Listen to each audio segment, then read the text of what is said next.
Sustentáculos, por José Eli da Veiga.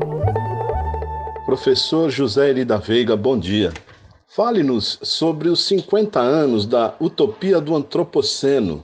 Teremos comemorações? Bom dia, Quinto. Bom dia a todos. Na semana que vem, principalmente na sexta-feira 4, vai, em princípio, começar um período de uma semana que seria de comemoração do cinquentenário da primeira utopia do Antropoceno, que é a utopia do desenvolvimento sustentável ou a utopia da sustentabilidade, como muitos preferem. Só que essa comemoração vai ser esquecida. Quer dizer, ninguém vai lembrar que essa utopia da sustentabilidade está fazendo 50 anos. Porque, na verdade, essas expressões só começaram a surgir a partir dos anos 80, especialmente depois de 87, com um relatório chamado Relatório Brundtland, cujo título é O Nosso Futuro Comum. Antes dele, era usada em muitos documentos internacionais por organizações e ONGs muito atinadas a questões ambientais, mas não era, vamos dizer, a própria imprensa sequer mencionava esses termos, né? Então, para todos os efeitos, o que se acha é que desenvolvimento sustentável, sustentabilidade, essas expressões, no sentido que a gente usa hoje, elas teriam no máximo uns 30 anos e não estariam agora comemorando um cinquentenário, né? Mas isso é uma questão discutível.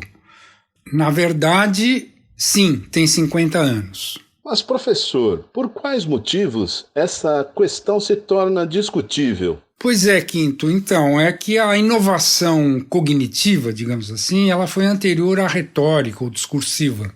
O que aconteceu foi que, na primeira das conferências sobre desenvolvimento e meio ambiente, promovidas pela ONU, quando ela estava sendo preparada, tudo indicava que ia dar um tremendo racha, principalmente porque os países do que na época eram chamados de terceiro mundo, que eram os não alinhados, vamos dizer assim, entre Estados Unidos e União Soviética, esses países, ou a gente poderia dizer simplesmente os países subdesenvolvidos, achavam que essa questão do meio ambiente era, na verdade, uma grande desculpa, um pretexto, etc., para dificultar ainda mais o comércio internacional, torná-lo ainda mais injusto do que ele era.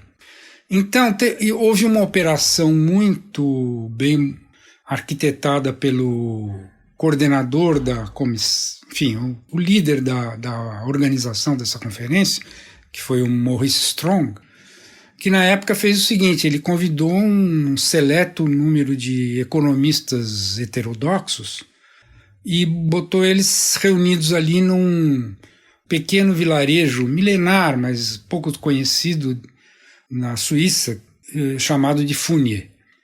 E desse encontro saíram as ideias que essencialmente rejeitaram, foi uma declaração que essencialmente rejeitou tanto a versão malthusiana quanto a versão cornucopiana da questão. E abriu a via para entendimentos diplomáticos que levaram ao sucesso da Conferência de Estocolmo. Olha, essa historinha aqui está contada numa coluna que sai amanhã no Valor e permite que o ouvinte tenha mais elementos sobre a questão.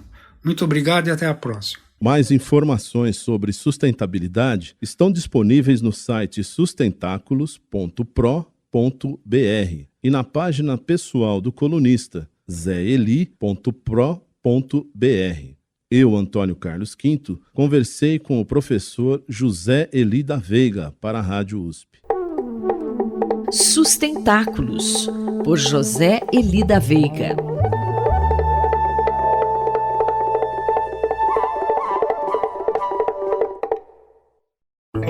Cidade para Todos, por Raquel Ronick. Professora Raquel Ronick, fomos surpreendidos com a notícia do falecimento do arquiteto Paulo Mendes da Costa. Fala um pouquinho mais para a gente sobre ele, professora. Bom dia. Bom dia, Sandra. Bom dia, ouvintes da Rádio USP. Pois é, estamos aqui num luto pela morte do Paulo Mendes da Rocha, mas ao mesmo tempo numa celebração pelo seu legado. Bom, vou começar contando aqui como professora da USP, já que Paulo Mendes da Rocha, um dos mais importantes arquitetos brasileiros, reconhecidos internacionalmente na atualidade, ganhou vários prêmios internacionais, não apenas o Pritzker, outro prêmio do Japão, várias premiações. Ele foi também professor da USP.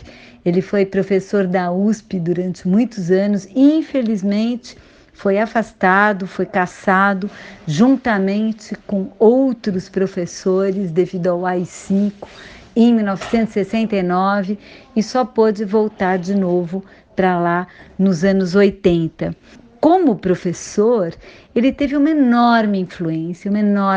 Eu diria que o departamento de projeto da FAO é um departamento que se formou muito a partir da sua intervenção, não apenas dele, mas de Vila Nova Artigas, o arquiteto, autor do prédio da FAO, mas de princípios que, inclusive, os dois partilhavam muito. E um deles, não resta a menor dúvida, a dimensão pública da arquitetura. A arquitetura como algo que tem um profundo compromisso com a sociedade. Professora Raquel Ronick, e sobre a obra dele? Fale para a gente um pouquinho da importância dessa obra e dos seus projetos, não só para São Paulo, mas também para todo o país. Acho que várias pessoas conhecem a obra dele sem mesmo saber, né, que era de sua autoria. Por exemplo, a reforma do Museu da Língua Portuguesa, a reforma da Pinacoteca do Estado, o projeto do Museu Brasileiro de Escultura, o Sesc 24 de Maio, todos eles são obras muito importantes do Paulo Mendes da Rocha. E se a gente for pensar elementos que tem em comum nessas obras, para a gente poder assinalar algumas das presenças, uma das presenças é justamente a ideia de uma arquitetura que mostra o processo através da qual ela é feita, ou seja, que os materiais se apresentam como eles estão, sem revestimentos, sem um polimento para disfarçar que aquilo foi fruto do trabalho humano da construção. E um outro também bastante importante é a leveza de enormes lajes de concreto, aonde a estrutura é a própria arquitetura. Então você não tem uma estrutura que sustenta uma arquitetura que fica disfarçada, escondida, mas a própria estrutura é a arquitetura, conseguindo fazer do concreto um elemento absolutamente leve, quase flutuando, Sandra. Eu sou Sandra Capomatto e você ouviu a professora Raquel Ronick, da Faculdade de Arquitetura e Urbanismo da Universidade de São Paulo. Cidade para Todos, por Raquel Ronick.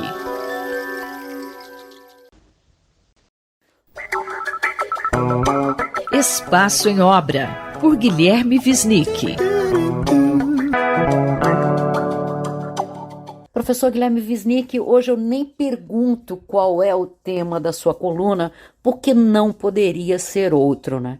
Bem, Márcia, hoje, claro que eu quero homenagear o querido Paulo Mendes da Rocha, que morreu aos 92 anos essa semana. Paulo, que era o meu mestre, mas não só meu, acho que de muita gente. Ao invés de falar sobre ele, que eu já falei muito, eu quero ler aqui para os ouvintes da Rádio USP alguns trechos de falas dele em entrevistas que eu considero inspiradoras. Então são as palavras dele. Vão aqui. Primeiro, um comentário sobre o Cristo Redentor. A maior burrada é você ficar tão emocionado com uma pedra como o Morro do Corcovado e levar um cristinho para pôr lá em cima. Estraga tudo, aquilo é horrível. Nós já absorvemos aquilo e temos uma visão até amorosa, mas você tem que admitir que pôr um santinho em cima da montanha, como uma beata põe um santinho no criado mudo, é uma coisa horrível. Eu sempre imaginei que aquele Cristo mais ameaça a cidade do que a ampara. Tira toda a força da liberdade, da mágica dos negros que vieram para cá. Iemanjá deve ficar apavorada.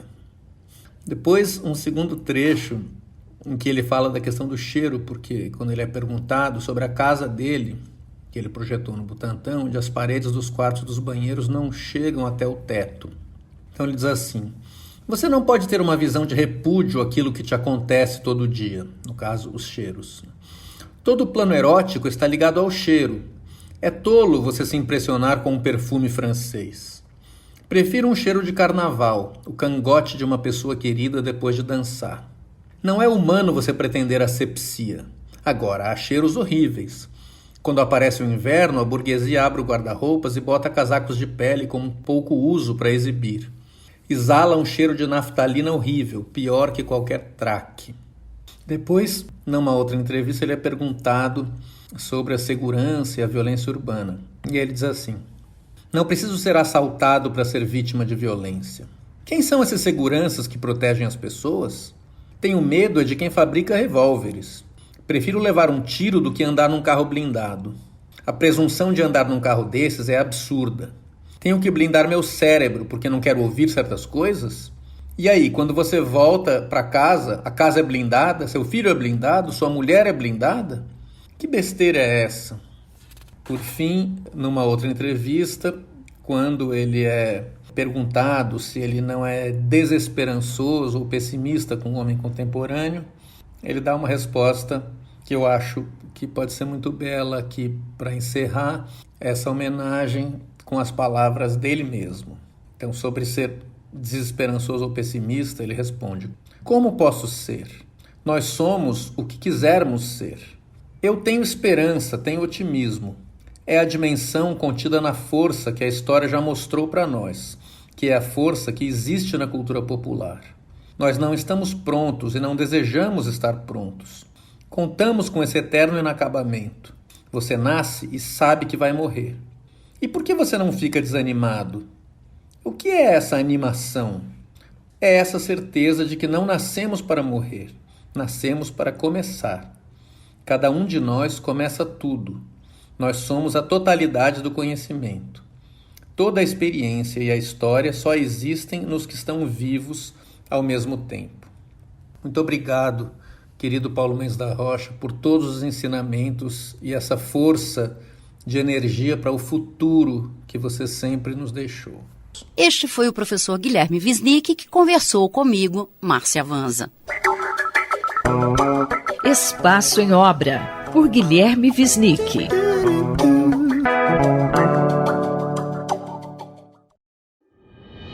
Cotidiano na Metrópole, com o professor Nabil Bonduki.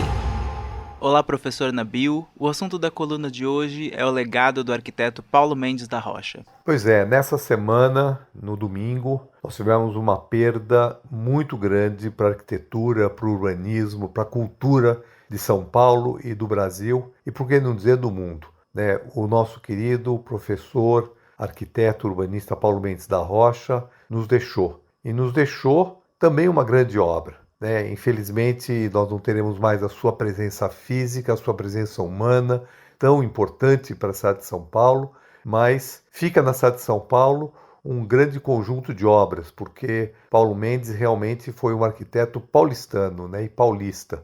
A grande maioria das suas obras estão aqui no Brasil, estão aqui em São Paulo, e são obras marcantes, como, por exemplo, o ginásio do Clube Paulistano, que foi sua primeira obra importante, de um concurso quando ainda era recém-formado, muitas casas, alguns prédios, mas principalmente muitos espaços culturais, como, por exemplo, a Pinacoteca do Estado, o Museu da Ecologia, da Agricultura e da Ecologia, e o Sesc 24 de Maio. O Sesc 24 de Maio foi certamente uma obra muito importante, inaugurada agora há 2 anos atrás, uma obra que permite que o trabalhador do comércio principalmente, que é o principal frequentador do Sesc, mas outros trabalhadores, outros frequentadores do centro, possam ter um espaço de cultura, um espaço de lazer, um espaço de entretenimento, um restaurante, um café na cobertura e também uma piscina na cobertura, que é uma possibilidade inusitada, numa cidade como São Paulo. A possibilidade de você ter uma piscina no alto da cidade, no centro da cidade, com uma ousadia que era uma marca característica do Paulo Mendes da Rocha.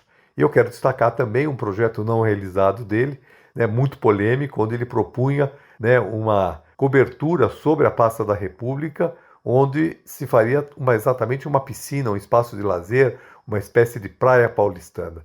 Ele, obviamente, um projeto polêmico, um projeto que não foi implementado, mas de alguma maneira, ao fazer a piscina no alto do Sesc 24 de Maio, ele conseguiu colocar em prática essa ideia de levar um espaço de lazer no alto, no centro da cidade. E que obras pendentes do Paulo Mendes você destacaria? Bom, dentro das muitas obras não executadas ainda, né, do Paulo Mendes, eu digo ainda porque muitas delas poderão vir a ser.